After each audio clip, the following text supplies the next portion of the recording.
Đây, anh nhìn xem. Miếng thịt nó phải đều như này. Thì khi mà ăn cái cuốn ấy, cái bì nó giòn trong miệng ấy, ăn nó mới ngon. Đó. Mình không cho nhỏ lửa đâu, nhỏ lửa sẽ là bị cứng ấy. Mình cho to lửa đi nó sấy mặt là ok.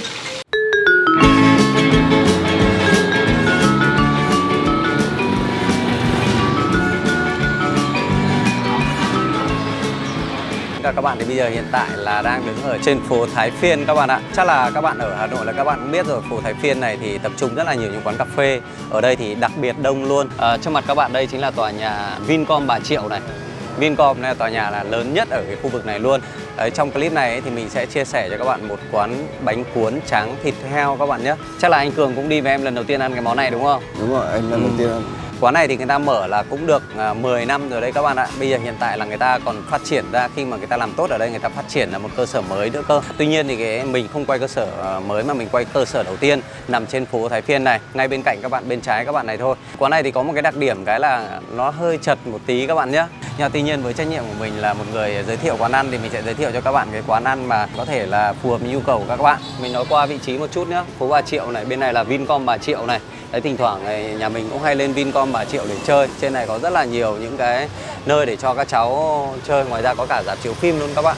Đây quán thì người ta nằm trong ngõ nhỏ này thôi các bạn. Nếu mà bạn nào mà không để ý thì sẽ không biết là ở đây có quán bánh tráng cuốn thịt heo đâu. Thì mình cái lần đầu tiên mình đến đây mình không để ý, không biết ở trong này có quán luôn đấy các bạn. Đây. Đi anh ơi. Đi.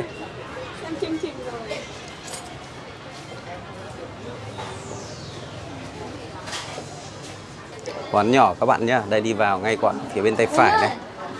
Đấy, lúc này mình các bạn đến rơi tròn 12 giờ rồi. Đấy, quán bé lắm, trong này người ta chỉ có khoảng 6-7 bàn đấy các bạn.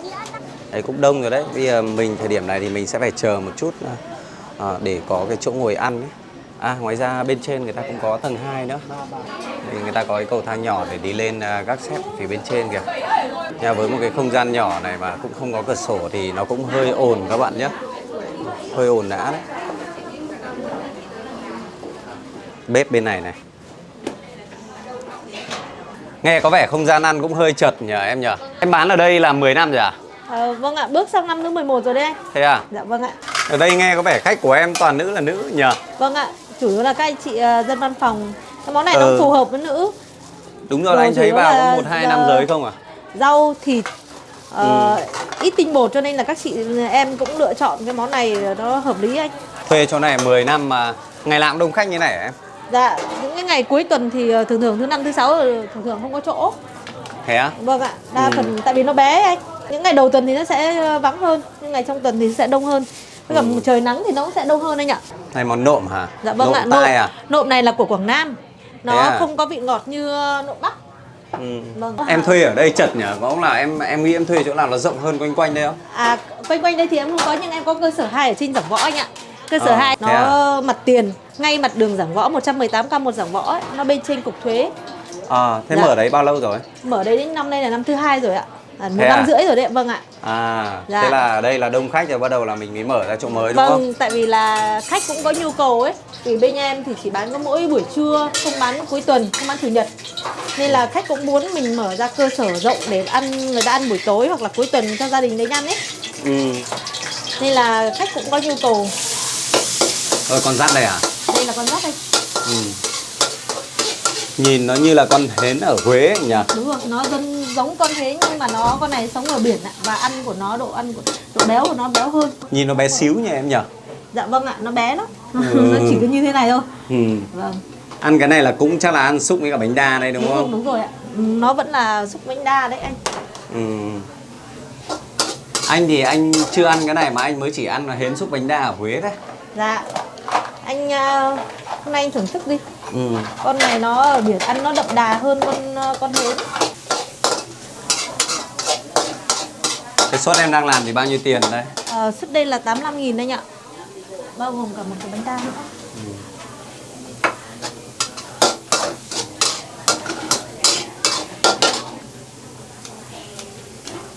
Rau răm hả? Đúng rồi ạ.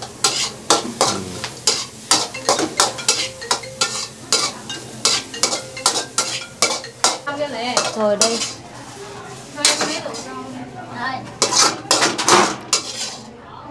Nhìn này cũng nhiều phết đấy nhỉ. Vâng ạ. Nhìn lên cái chảo đấy nó nhìn nó ít thôi nhưng mà ra cái đĩa là cũng nhiều phết đấy ạ.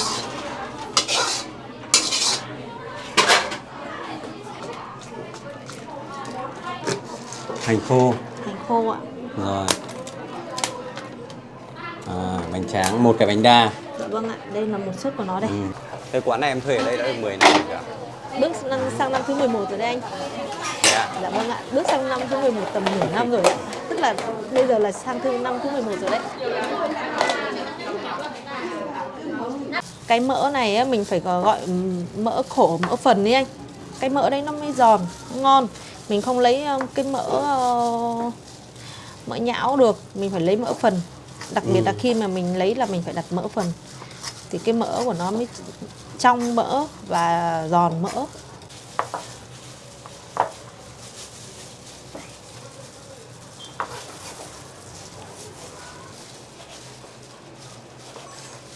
Hai cái bì này nó cũng mất thời gian đấy. Xay thì cũng không xay được. Phải xay nó rồi nó cứ cuộn theo cái sợi của nó, cho nên là bắt buộc là mình phải băm bằng tay. Chứ xay bằng máy xay cũng không xay được cái bì này. Thường thì cái tỷ lệ bì em cho vào trong cái nem lụi là của em như thế nào? Ví dụ 1 phần bì thì sẽ 11 phần giò và thịt. Tức là nó chỉ chiếm đến 1%, 10% thôi. Cái bì của bọn em ấy nó phải mỏng như này này. Mỏng như này để mà khi mà mình trộn cùng với nguyên liệu của nó ấy, thì cái nem của nó mới quyện được với nhau, ăn nó giòn, nó dẻo hơn. Chứ còn nếu như mà cái bì của nó dày ấy thì ăn sẽ rất là cứng. Nên là đặc biệt bì nó phải mỏng. Nó phải mỏng như này. Đây. Mỏng dính luôn, cảm giác nhìn xuyên qua ấy nhỉ? Vâng đúng rồi ạ, đặc biệt phải như thế luôn anh. Cái này là càng mỏng càng tốt luôn đấy em nhỉ, đúng vâng, không? Vâng đúng rồi, nó càng mỏng sẽ càng tốt. Đây, càng mỏng sẽ càng tốt. Nó mới quyện được. Đấy ạ, dạ.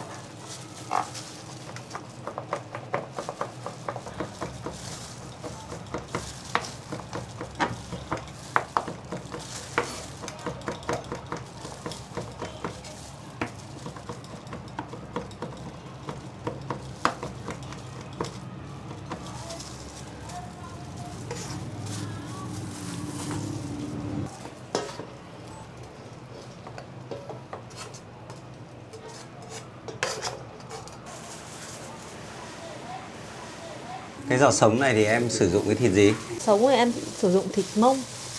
Thịt mông à? Vâng ạ. Dạ. Mình dùng toàn nạc không thôi đúng không? Dạ vâng ạ. Thịt này nó đặc biệt nó phải là thịt nóng nhé. Thịt xay nó mới dẻo được. Đây anh nhìn này. Cái giò nó dẻo lắm. Nó dẻo dính luôn nhỉ? Vâng, dẻo dính luôn. Cái này thì em lấy nó cũng gần như là cái tương đương cái lượng mỡ đấy nhỉ? Dạ không ạ, nó phải nhiều hơn, nó phải gấp 6 lần. Thế à? Lần, vâng ạ. Thế này em cho vào đây là chưa đủ hả? Chưa đủ đâu anh ạ. Vâng ạ. Tại vì là ở dưới là mỡ và bì. Nên là thịt xay thì mình cũng phải chọn thịt vai giòn này anh. Thì mỡ nạc nó tỷ lệ với nhau, và cái phần vai giòn thì thịt nó sẽ giòn hơn. Nó không bị nhão. Đây bây giờ mình cho gia vị nguyên liệu thì có hành, tỏi, vẫn là hành ta tỏi ta thôi anh. Bắt buộc vẫn phải là hành ta tỏi ta.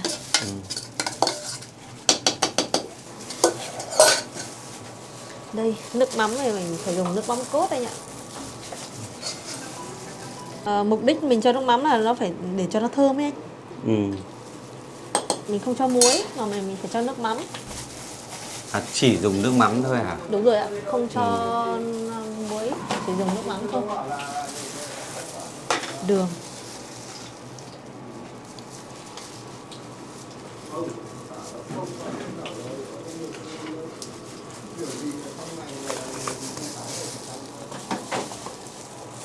Một chút bột ngọt mì chính.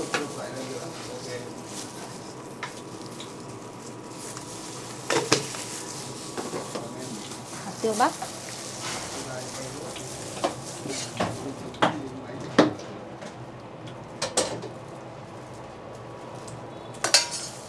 Đây, hạt tiêu cũng nhiều phết đấy nhỉ? Vâng, hạt tiêu nhiều dậy mùi anh ạ. Mình cho vào tay để mình nhào. Đến đoạn này là mình nhào nhá. Nó đỡ dính vào tay không đúng không? Không bị dính ạ. Không đấy đâu anh ạ, 4 cân ạ. 4 cân. 4 cân với cả đồ nữa là vào 5-6 cân anh ạ.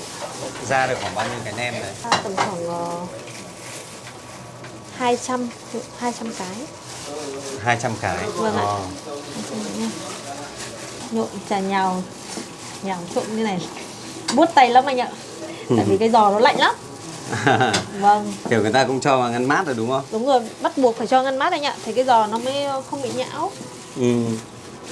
Cái này mình trộn đều xong mình cũng phải cho thời gian nghỉ. Thời gian nghỉ là tầm khoảng 2 tiếng.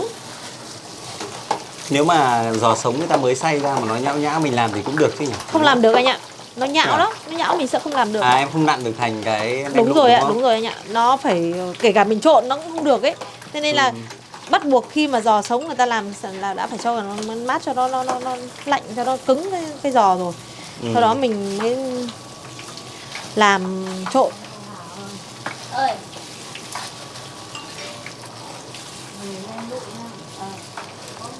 Sau khi mình cho vào tủ lạnh tầm khoảng 2 tiếng, ít nhất là 2 tiếng thì mình sẽ cái nem ấy nó sẽ Cứng hơn. cứng hơn, mình nặn nó dễ hơn. Nó mềm quá là không thành được cái Đúng rồi, nó miếng nhão lắm nhỉ? ạ. Vâng ạ, mình phải làm như thế này. Nó kết dính lại, nó ngấm gia vị hơn. Khi mà mình bọc nem vào cái sả ấy thì mình cũng cho vừa phải thôi. Không phải là dày quá thì ngon mà cũng không được mỏng quá thì người ta sẽ không cảm nhận được cái giò, cái nem trong những nem lụi. Cái thịt ở trong những nem lụi. Còn nếu như mà mình cho dày quá thì nó sẽ không, nó bị lấn át một cái vị sả đi ấy. Nó tóm lại là mình vẫn phải cân đối ạ. Để cho nó vừa, làm sao nó vừa mắt. Đây, nếu như mà mình không cho dầu ấy thì nó sẽ vẫn rất là dính. Nó dính, nó vỡ luôn ra. Vâng ạ, nó sẽ bị bết dính hết vào trong găng tay ấy anh. Đúng rồi. Nên là khi mà mình nặn nem là mình phải cho quét trong găng tay một ít dầu ăn. Để khi mà mình nặn cái nem nó cũng bóng, nó mướt hơn. Em học cái ngành ngân hàng anh thấy là hay thế mà sao em không theo nghề đấy mà em lại cái lúc ra trường mà em lại mở cái quán này em làm nhỉ? Tại vì lúc mà em ra trường, lúc đấy em vẫn chưa lấy được bằng vì là em vừa mới thi tốt nghiệp xong.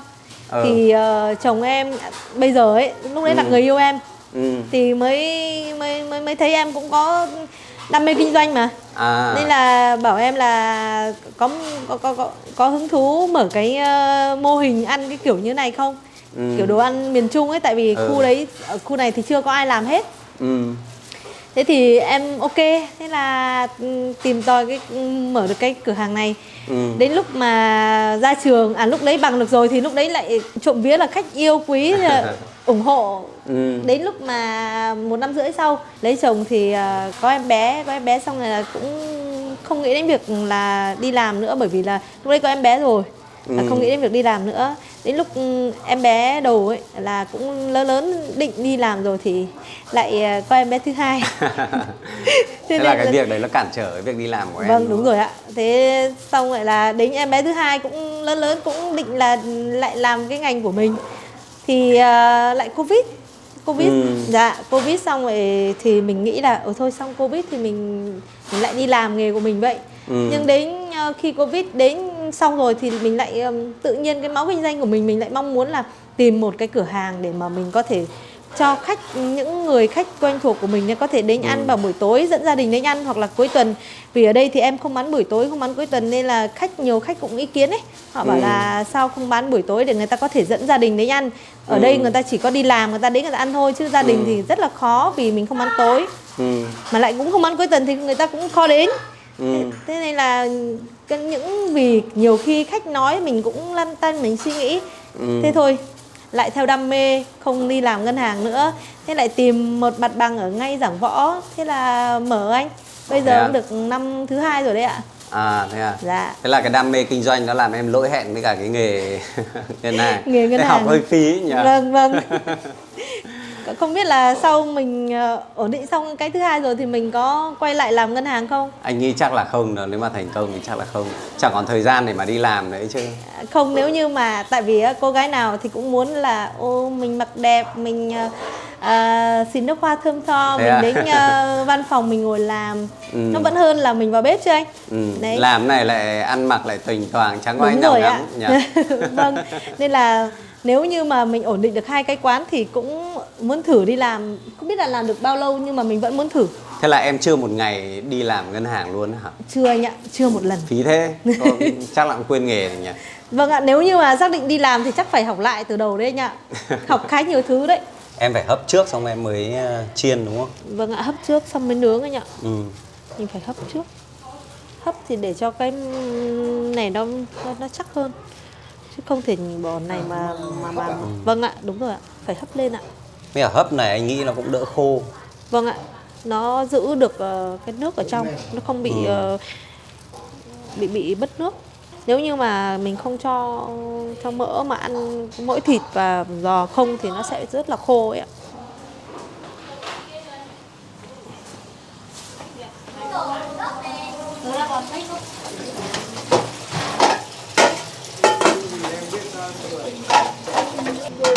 Cái này mình sẽ hấp trong vòng tầm khoảng 10 đến 15 phút. Vâng. Hấp chín luôn đấy hả? Mình gọi là cũng gần như là chín, nhưng mà tầm 90% rồi đấy ạ. Sau đó mình lại thay một nhả mới, một lớp mới, mình đổ ra mình lại làm một lớp mới.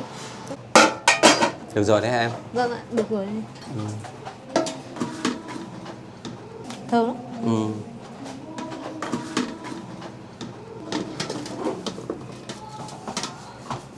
Này một ngày phải chục mẻ này nhỉ? Hơn đấy anh ạ. Một khi làm nhiều lắm là...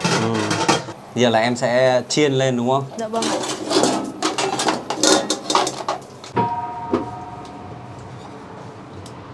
Có những khách ấy, người ta sẽ thích chiên hơn thì mình sẽ chiên, nhưng có những khách người ta sẽ yêu cầu nướng thì mình vẫn nướng. Bởi vì nhiều khi nướng thì nó sẽ bị khô. Còn chiên thì nó sẽ không bị mất nước. Thế này thì ăn thì nó sẽ cảm thấy nó béo hơn. Đúng rồi ạ. Béo hơn là nướng. Béo hơn là nướng thì nó bị khô hơn. Đúng rồi. Nó giữ được cái phần mỡ ở phía bên ngoài. Dạ. Này thì em rán cho nó xong luôn hay là đến lúc khách hàng đến thì mình lại rán lại hả? Không ạ, nhà em thì cứ khách khi nào khách ăn thì mình mới làm thôi. Những cái này mà rán 2 lần là bị khô, khó không ăn được đâu anh ạ. Cứ bao giờ khách đến order thì mình mới làm thôi, chứ mình không làm trước. Rán thì mình cho cũng lửa to nhá, bởi vì mọi cái ở trong này nó cũng đã chín rồi. Mình không cho nhỏ lửa đâu, nhỏ lửa sẽ là bị cứng. Mình cho to lửa đi, nó cháy mặt là ok. Dạ.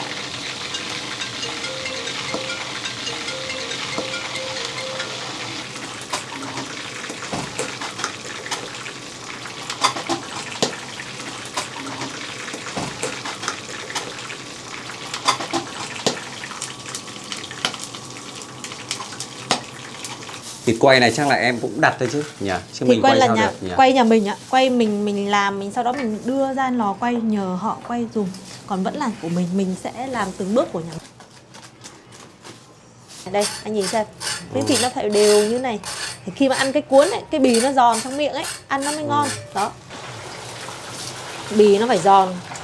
Cái bánh tráng cuốn thịt heo này mà bì nó mà ỉu ấy, sẽ là nó mất đi độ ngon của cái bánh tráng.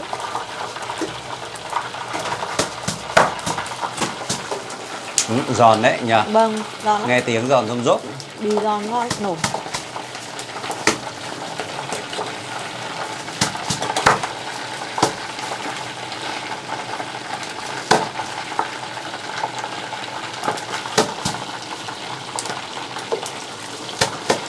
Mỗi một suất thì có mấy miếng này hả em? Một suất của nó là dành cho một người thì sẽ có 6 miếng anh ạ.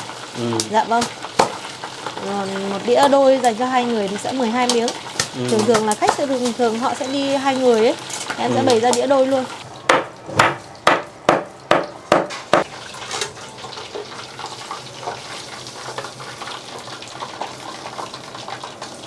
Cái này là suất 2 người hả em? Dạ vâng ạ, đĩa này là 2 người ạ.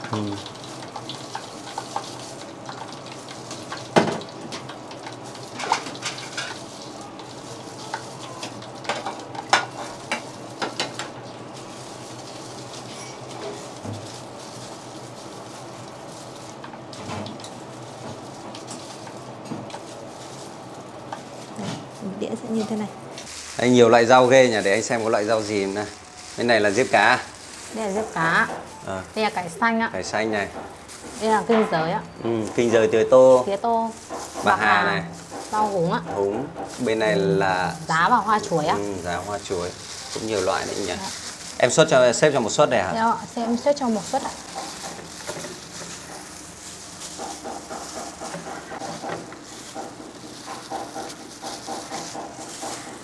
Cái dứa khi mà mình làm, mình đầu tiên là mình chọn dứa chín rồi, sau đó là mình phải gọt và bỏ hết toàn bộ vỏ và mắt dứa, chỉ còn lại những cái ruột dứa như thế này thôi ạ. Để mà mình xay ra, mình lấy nước để mình pha nước chấm.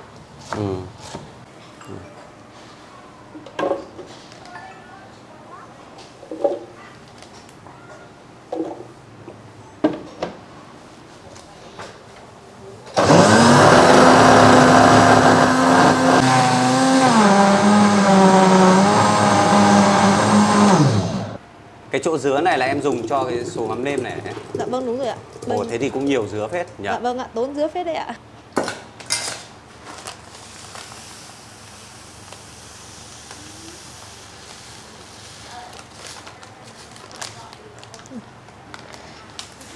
Trước đây ấy, mắm thì em có cho chanh. Nhưng mà sau khi nhiều khách người ta sẽ không thích ăn chua, bởi vì dứa, bên trong dứa nó cũng có vị chua nhẹ rồi ấy. Thực ra thì anh thấy là cái dứa em cho nó cũng khá nhiều, là nó cũng có cái vị chua của nó rồi đấy. Vâng, vâng. Dứa thì em cho tùy nhá. Nếu như dứa bé thì cho tầm 13 quả. Còn dứa to thì mình tầm 12 đến 11. Chờ lúc thì bây giờ là cũng có bàn để mình ngồi ở cái bàn chỗ này. Mình sẽ gọi mấy món lên để chúng ta cùng nhau trải nghiệm. Ở đây thì mình sẽ chia sẻ qua một chút về cái menu để cho các bạn nhìn nhé. Cũng có rất là nhiều món thì các bạn cứ lướt qua một tí thôi. Trong này thì không phải món nào mình gọi hôm nay là người ta cũng có đâu. Đấy, trong đấy thì ở đây đặc biệt là người ta có món chả tôm Thanh Hóa này. Cái chả tôm Thanh Hóa cũng là một trong những đặc sản đấy. Còn món này là món chính. Cái món vừa lên của mình là cái món cháo kèm theo là gan xào. Gan xào 45.000, cháo của mình là cháo sườn ngô là 70.000 đây. Đấy, đây là hai cái này là hai cái giá tiền nó hoàn toàn là khác nhau các bạn nhé. Đó, cái cháo này. Cái này nó lại lên trước, cái món cháo đáng lý là mình sẽ phải gọi sau cơ. Không có cái thìa nhỉ? Em ơi, em lấy cho anh cái thìa với. Không có. Lấy cho anh 3 cái thìa ra đây nào. Và trước khi thìa đến thì anh mình sẽ trải nghiệm cái này. Gan xào nhìn rất là hấp dẫn, người đã thấy cái mùi vị của hạt tiêu rồi. Gan người ta thái mỏng này. Đó. Ok, để lấy cho anh. Rồi, mời các bạn nhé.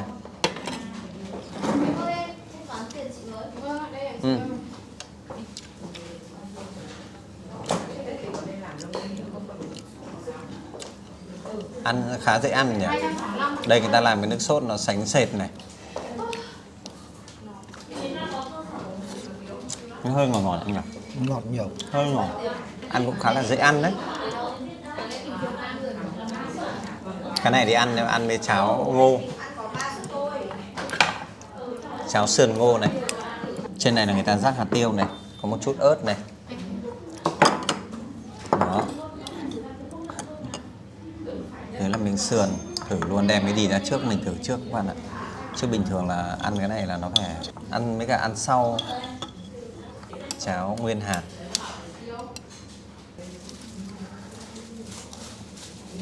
Hơi nhạt nhạt đúng không? Nhạt Hơi nhạt nhạt.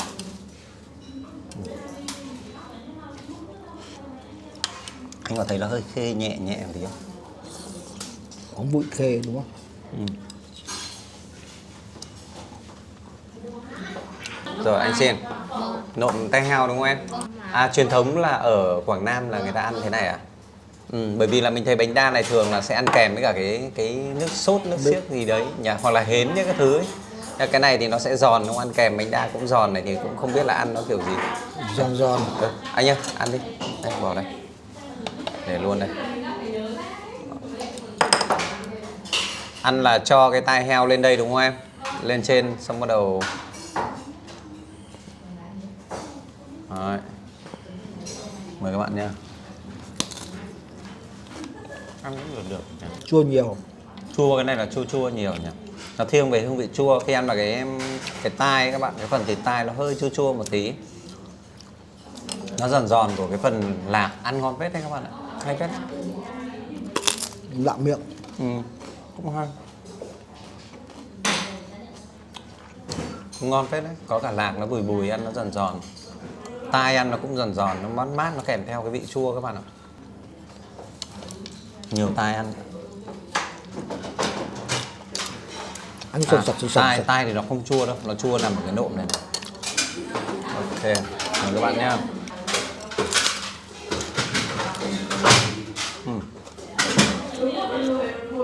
Cái bánh đa này ngon này các bạn này. Bánh đa này ăn giòn, nó nhiều gừng đen, ăn vào nó giòn mà khi mà mình cắn vào phát là nó tan ngay. Cảm giác nó tan luôn, bánh đa chứ nó không bị cứng, không dai.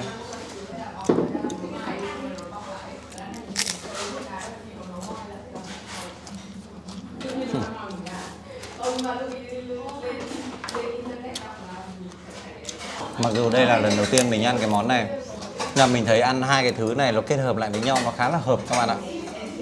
Lúc đầu mình chưa ăn thì mình cảm giác là ô cái này cứng cứng giòn giòn đấy, kết hợp với cái này thì ăn liệu nó có phù hợp hay không. Nhưng ăn vào thấy nó rất là hợp mà rất dễ ăn luôn các bạn nhé. Thậm chí là mình đã thích rồi đấy. Ăn cái nộm này không, có lẽ là nó vẫn như bao cái nộm thông thường khác mà mình ăn. Nó hơi chua chua. Nó hơi chua chua như nó hơi chua nhẹ một tí thôi. Nhưng khi kết hợp cái này nữa thì ăn nó bùi bùi này. Vừa ăn bùi bùi của lạc, hơi dai giòn nhẹ của tai. Tai ở đây người ta thái rất là mỏng các bạn nhé. Ăn vào nó giòn nhưng mà mình vẫn cảm nhận được cái độ mềm của miếng thịt người ta thái mỏng ấy.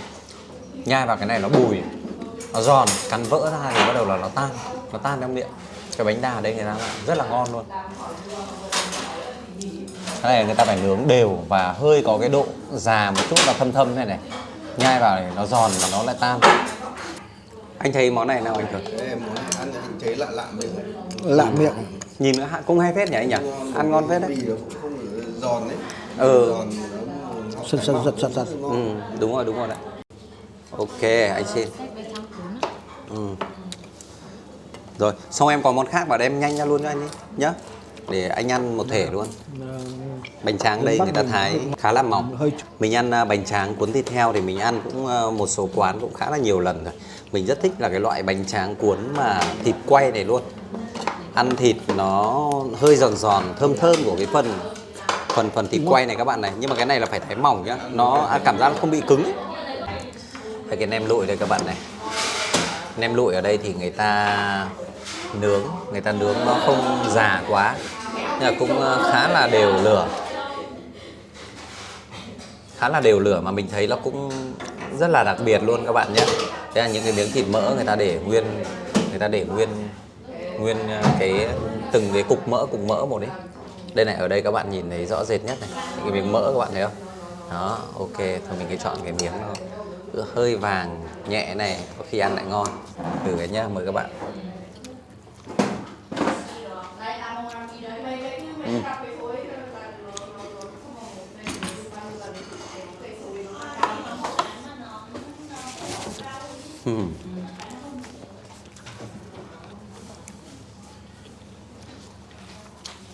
Cái nem lụi ở đây người ta làm xung quanh nó khá mỏng.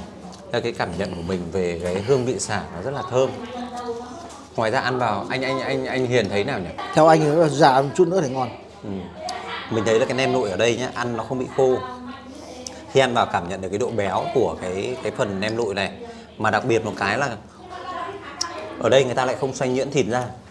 Trong này khi ăn vào cảm nhận được cả những cái hạt mỡ nó béo mà nó lại giòn giòn. Đây mình sẽ cuốn nhá. Đây người ta cho mình cái rất là mỏng luôn các bạn nhé. Cuốn mạnh quá mình sợ nó bị vỡ mất. Đây cái Cuốn nhỏ nhỏ ăn dễ ăn. mắm nêm mình cho một chút ớt vào nhé.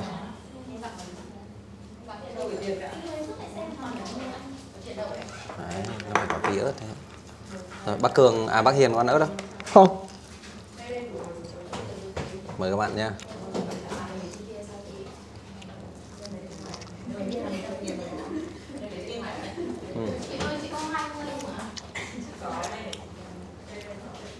Ăn cái này được cái nó nhiều rau các bạn ạ. Ăn không sợ nó bị đầy bụng.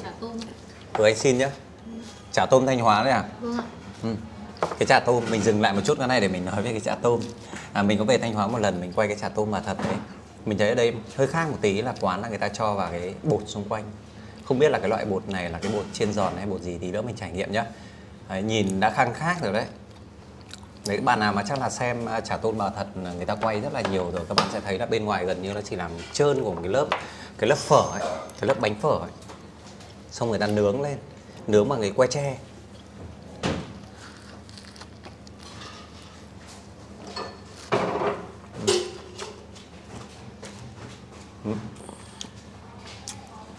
Ăn cái thịt quay là nhai vào cái phần bì Giòn. ăn nó hơi giòn giòn mà nó không bị cứng bởi người ta thái mỏng. Thỉnh thoảng nó điểm một chút là cái độ giòn này. Ăn cảm nhận được là cái độ béo nữa các bạn ạ. Ăn nó sẽ béo hơn một chút so với cả cái thịt luộc.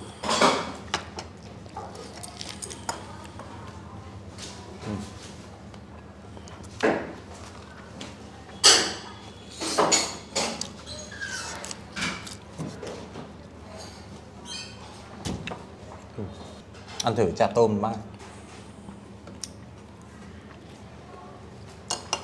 bác Hiền đây, ăn thử vào chả tôm em đây. Mời anh em nha. Chả tôm này là người ta lại Vừa rán chiên xong rồi lắm. chứ không phải là nướng. Người ta thấy giòn. Đây là chiên rồi. Thực ra không biết các bạn như thế nào nhưng mà mình đã từng ăn chả tôm mà thật rồi. Nhưng mà ở Hà Nội mình ăn mình thấy nó hơi khô. Mình ăn thấy hơi khô. Thì người ta nướng ấy, người ta dùng biện pháp nướng ấy. Đó, nướng đấy mà ăn ngay với cả nướng đúng kỹ thuật thì ăn nó sẽ đỡ khô hơn, ăn vừa có độ giòn mà vẫn còn độ ướt của cái phần bánh phở ấy. Là chiên này mình nghĩ là nó sẽ hạn chế được cái phần khô đấy.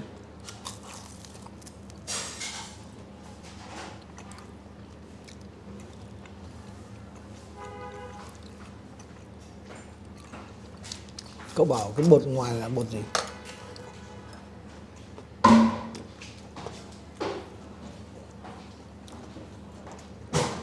Đây như bột mì. Nó không giòn, không phải bột chiên giòn. Thực ra cái cách làm này thì nó cũng khác biệt. Cũng khác biệt. Nhưng mà ăn thì mình sẽ cảm nhận nhiều hơn là cái phần bột này. Cảm nhận nhiều hơn cái phần bột này và nó bị bớt cái cảm nhận về các cái ở phía bên trong. Khá là giòn, lúc này khá là giòn. Miếng thì cũng vừa miếng. Người ta cũng sử dụng là cái phở bánh để người ta cuốn. Bên trong có cả ruốc luôn này. Bánh tôm, chả tôm thì chắc đây là ruốc tôm rồi. Cái này là người ta xay giã ra. Các bạn nhìn thấy ruốc không? Sợi ruốc này. Đó, sợi ruốc luôn nhá. Còn ở kia là mình ăn chả tôm kia là người ta xay. Đây là thành sợi luôn. Ăn không cái này thì mình sẽ thấy là cảm nhận nó hơi bị khô một tí các bạn ạ. Nhưng mà người ta cho mình cái nước chấm chua ngọt để mình chấm này. Đó. Vị khác hẳn. Khác hẳn luôn hả? Thấy không? Ngon hơn hẳn. Nước này khá ngon nha. Nơi chấm là khá ngon nha. Đấy anh em mình cũng trải nghiệm xong rồi các bạn ạ. Theo quan điểm cá nhân của mình thôi thì cái món chính ở đây là cái món bánh tráng cuốn thịt heo ăn khá là ngon đấy các bạn ạ. Mình rất thích là cái thịt heo mà người ta thịt heo quay ấy. Ăn thịt heo quay nó rất là giòn luôn, nó không bị cứng. Ăn cảm thấy nó béo béo, mình thích hơn là ăn với cả thịt luộc. Đối với cả nem lụi ở đây thì rất là ngon luôn các bạn nhé. Nem lụi ở đây thì người ta làm là nó có những cái mỡ cục ấy, ăn cảm thấy nó vừa béo mà khi ăn vào cảm thấy thịt nó hơi giòn giòn. Đấy, ăn rất là sướng luôn, béo nó không bị khô các bạn ạ. Còn đối với cả món khác thì như cháo ở đây thì mình cũng không ưng lắm. Thực ra cháo mình ăn không cảm thấy không phù hợp lắm anh nhỉ. Anh cảm thấy hơi nhạt, nó không hợp khẩu vị mình. Đúng rồi, ăn không ấy, cháo không thì ăn nó lại hơi bị nhạt. Ăn với cả món gan ấy thì nó có ngon hơn đấy. Tuy nhiên nếu mà hai cái món đấy kết hợp với nhau thì nó lên đến 80.000 thì nó cũng khá là cao. Cháo thì mình chỉ thích ăn cháo nhạt sau khi mà ăn nhậu ăn nhớt thôi. Còn đây là nếu mà mình ăn cháo là mình đã ăn no bụng mất rồi. Đấy, còn đối với cả món bánh bột lọc thì mình cũng rất thích ở đây các bạn nhé. Đặc biệt luôn, nó khác biệt là nó không bị quá dai. Mình thì mình không quen lắm với cả cái hương vị truyền thống là nó phải dai nhanh nhách ấy. Nhưng mà ở đây là nó có cái độ dai nó vừa phải, cắn vào nó rất là dễ chịu. Đó, là mình thích ở cái đó. Còn đối với cả món bánh tôm Thanh Hóa thì thực sự là người ta làm theo một cái phiên bản khác. Thì người ta không nướng như kiểu là bánh tôm ở trên Thanh Hóa của bà thật ấy. Là người ta ở đây là người ta chiên lên, ngoài ra bên ngoài người ta phủ một lớp bột. Thì ăn nó cảm giác là lạ thôi. Còn thực ra mình không cảm thấy món này là cái món mình quá hứng thú với cả nó ấy. Còn đối với cả món nộm tai heo mà ăn với cả bánh đa, nhưng món này ăn ngon đấy. Đây là ăn ngon bất ngờ luôn đấy. Độc luôn đấy. Thực sự là mình không ngờ được là cái món nộm tai heo kết hợp với cả bánh đa. Đầu tiên mình cứ tưởng là nó là cái sự kết hợp nó hơi là nghịch. Nó không hợp lý lắm. Nhưng mà đến lúc mà ăn ý, thì lại cảm thấy nó rất là ngon các bạn nhé. Ăn nó hơi chua chua, có chút hương vị của rau sống này, xong bắt đầu giòn giòn của phần tai heo. Tai heo người ta lại thái rất là mỏng, ăn nó lại giòn giòn. Mà nó có cái độ mềm, khi mà mỏng thế thì nó lại mềm ở cái phần thịt. Đấy, xong ăn với cả bánh đa thì lại bùi bùi, cộng thêm độ bùi bùi của lạc là ăn cũng rất là ngon. Tuy nhiên thì quay ngược trở lại đối với cả món bánh tráng cuốn thịt heo thì ok, mình cảm thấy là bánh tráng khá là ngon. Chỉ có một điều thôi là cái mắm nêm ở đây thì mà như hôm trước mình ăn thì là cảm thấy nó hơi chua một tí, còn hôm nay thì ăn lại rất là ngon. Ở đây người ta làm nó hơi có vẻ như là nó lấy cái độ chua làm chủ đạo một tí các bạn nhé, nhưng mà nó không bị trộn quá nhiều đâu. Và hương vị mắm nêm thì hương vị nó cũng vừa phải, nó không bị quá nồng, không bị quá mạnh. Thì mình nghĩ là cái này là phù hợp với cả nhiều người. Đấy, anh Hiền thì anh có quan điểm gì khác không? Đầu tiên mình cũng cảm thấy cái món nộm tai heo nó chua, nó không hợp khẩu vị. Nhưng mà càng ăn thì nó ngon. Đúng Bởi rồi. vì nó độc lạ. Đúng rồi. Vì ăn nộm ở nhà mình, dân Bắc nhà mình là thiên về ngọt một chút, cay một chút, chua một chút. Nhưng mà đây thiên về chua. Nhưng mà Không càng ăn có độ ngọt nhỉ? Không gần như không có độ ngọt. Không có ngọt. Đấy. Đó, thì đấy là tất cả những chia sẻ của anh em mình các bạn nhé. Cảm ơn các bạn rất nhiều vì đã xem hết clip này. Còn bây giờ xin chào và hẹn gặp lại.